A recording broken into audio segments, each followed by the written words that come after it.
Good afternoon, ladies and gentlemen. My name is The Recordist. Welcome to Crusader Kings 3. The Royal Court expansion is finally here, and I know what you're thinking. Rec, which is the strongest culture to start a new game with? Well, you're in the right place for that. What I have done is I spent the pre-release time looking over every single culture in the game on both the 867 and 1066 start dates, and I've created a little list explaining which of the cultures has the most amount of traditions at the start of the game.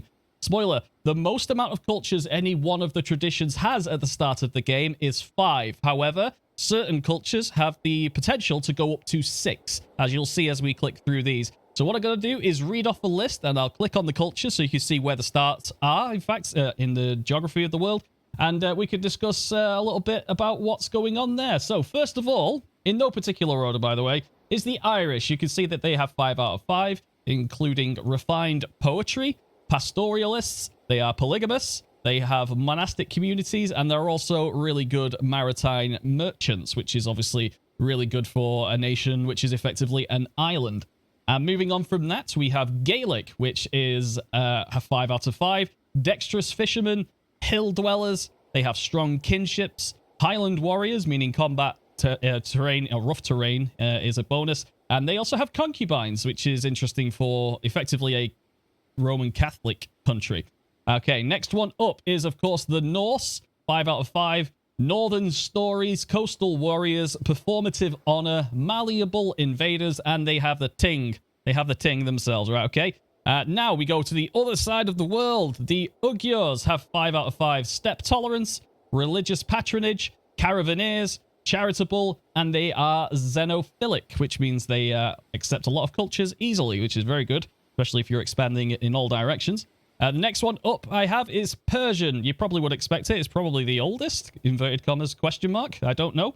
But they have a philosopher culture, refined poetry, garden architects, which it actually means they can have a royal gardener position in the court, which is very nice. They are good in dry lands, and they have futuwa, which is like a men-at-arms, a specific men-at-arms. Yeah, so that's the Persians. Next one up is my favorites, the Nubians down here. Yes, they have warrior queens, so they can have female leaders, or they can enact equal gender law. They are good at creating farms, land of the bow, Nile archers. They are astute diplomats, and they are also xenophilic. Again, especially good if you are going to be conquering a lot of different cultures. Next one is the Vlach. Vlach, I don't know how you pronounce it, but Vlach. Pastoralists, they have the Coney Raids, which are really good cavalry unit. Staunch traditionalist, which means it's very, very hard for them to convert to different cultures. They are xenophilic as well, so that's a bit of a contradiction. And they are also strong believers, meaning zealous and humble are more likely to happen.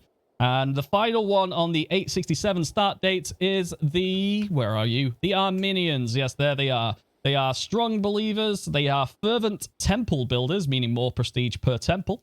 Hill dwellers and Highland warriors, really good for the geography around there, I think. Very hard to clear them.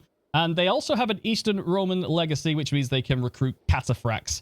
Wonderful. Okay, that's all of the ones in 867. Let's go to 1066. Okay, this is 1066. Now, all of the previous cultures I listed in 867 are still present in the game and still start with 5. However, there are a few others which has now start with 5, starting all the way over here.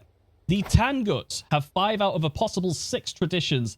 They are caravaneers, religious patronage is one of their options, Himalayan settlers, which is definitely new, Cork eunuchs, and religion blending. Counties of this culture are more easily converted to another faith. Yeah, that's wonderful. What is the next one? The next one is all the way back over here. Norwegian now exists. It is no longer Norse. Norse is in Iceland specifically. So Norwegian, runestones, storytellers, the Ting, maritime merchants, and coastal warriors is their options there. There is also now the Danish, as you can see, still with 5 out of 5. Hereditary hierarchy, runestones, coastal warriors, an eye for an eye. Vengeful is more common. They also have the Ting meat. The next one is Sicilian. Yes, they are appearing all over the place in southern Italy. Xenophiles, swords for hire. Wanderers gain extra combat skills over time. Interesting. Refined poetry, so more likely to get poets. Ruling caste. Cultural acceptance gain is -25, so they're a bit difficult to convert. They also have something called the Republican Legacy, which is, yeah, they can report up to 4 counts to run over their cities, which is an interesting thing. So a ruler over a city, you right-click them. Occasionally, you can add them as a count, giving you bonuses. But it also makes them harder to rule over because of vassal opinion dropping. Also, new is the Maghrebi. They also have 5 Xenophiles, African Tolerance, less likely to demand conversion from their vassals. Dryland Dwellers, Mubarizun, so that's a special men-at-arms for deserts, which is nice. And Dexterous Fishermen, which is also good if you have a coast. But if they lose that, that's a completely wasted one. No, that's it. In fact, that's the entire list. I hope this was helpful for at least one person. If it was helpful for you, by all means, let me know in the comments. Make sure you click subscribe, leave a comment, and all that other good stuff. You know how to do that by now. Thanks for watching, guys. I'll see you next time.